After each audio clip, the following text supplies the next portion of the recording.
Republikës deri tek delet dhe kecat në për rrugët e Shqipërisë. Por zgjedhjet e lira e të ndeshme nuk i dorëzojmë dhe nuk do t'i japim kurrë.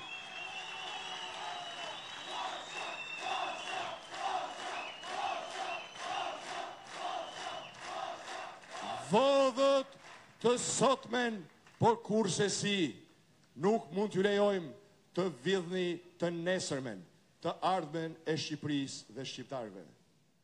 Llogarit e kupolës politike dhe kriminale në krye të Republikës Vjetër janë bërë pa popullin.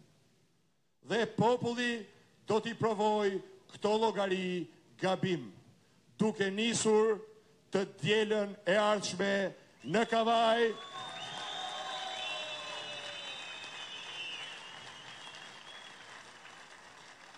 nga Kavaja sot vijnë lajmet e atmosferës më historike që qyteti ka përjetuar, që në vitet e lavdishme, kur u kthye dhe mbeti në zemrën e çdo shqiptari si kryeqyteti i lirisë dhe i demokracisë.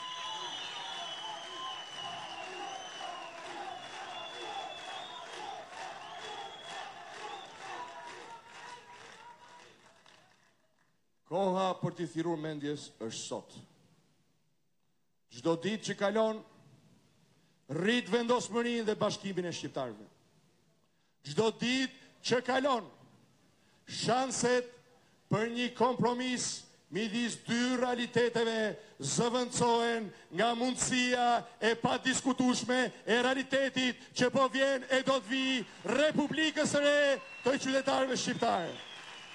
Ndaj edhe sot, si që i bëra thirrje në fund të takimit, i përsëris thirrjen të thrasmendjes, të realizoj se kriza shqiptare e konfirmuar botërisht që ka për bazë drogën, krimin dhe shtetin e njësuar me pushtetin, nuk zgjidhet me dokra, nuk zgjidhet me fake news, nuk zgjidhet me gënjeshtrat që ke derdhur e derdh nga Brukseli në Washington. Nuk zgjidhet me deklaratat paguara, sa do shtrenjtë t'i paguash, po zgjidhet vetëm në qoftë se shqiptarët e konsiderojnë të zgjidhur, vetëm nëse shqiptarët e konsiderojnë të mjaftueshme si garanci për zgjedhje të lira e të ndeshme. Qeveria teknike, me mandat për të larguar kriminalet nga politika, për të luftuar drogën, dhe për t'i dhënë shqiptarëve reformën zgjedhore përfshirë votimin elektronik dhe numërimin elektronik, është rruga e ndershme për të kthyer Shqipërinë në binaret e normalitetit dhe për të siguruar bashkëjetesën demokratike.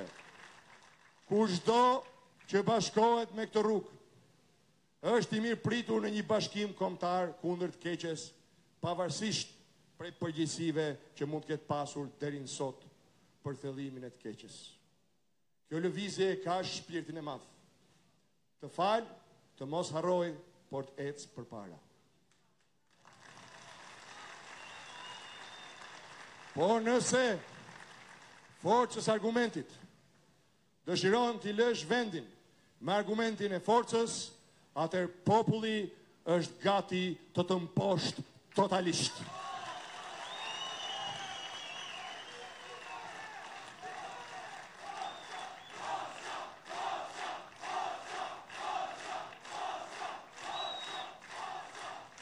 Me fatet e shqiptarëve nuk mund të luhet më.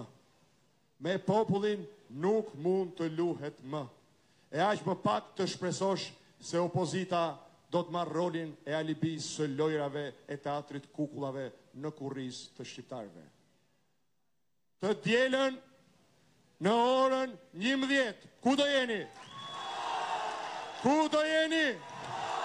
E gjithë Shqipëria me forcën e bashkimit më të madh në historinë e saj, paqësor, por të vendosur deri në fund Me 7 maj, çlirojmë Kavajën nga krimi, çlirojmë Kavajën nga droga, çlirojmë Kavajën nga pasiguria dhe poshtrimi. Kavajësit e ndershëm, fisnikët dhe kreshnikët e lirisë dhe demokracisë janë në balë kësaj betejë, po sot dhe me 7 maj nuk do t'jenë vetëm me çdo zemër të lirë të qytetarëve të Kavajës, do t'rrahin mira zemra shqiptarësh. Të dielën jemi të gjithë banor të kryeqytetit të lirisë, jemi të gjithë në këmbë për lirinë e Kavajës, për lirinë e Shqipërisë, për lirinë e shqiptarëve, bashk në Kavaj, bashk në Kavaj, për fitoren e popullit, për fitoren e Shqipërisë demokratike, për zgjedhje të lira të ndershme. Zoti e bekoft Shqipërinë, Zoti i bekoft shqiptarët.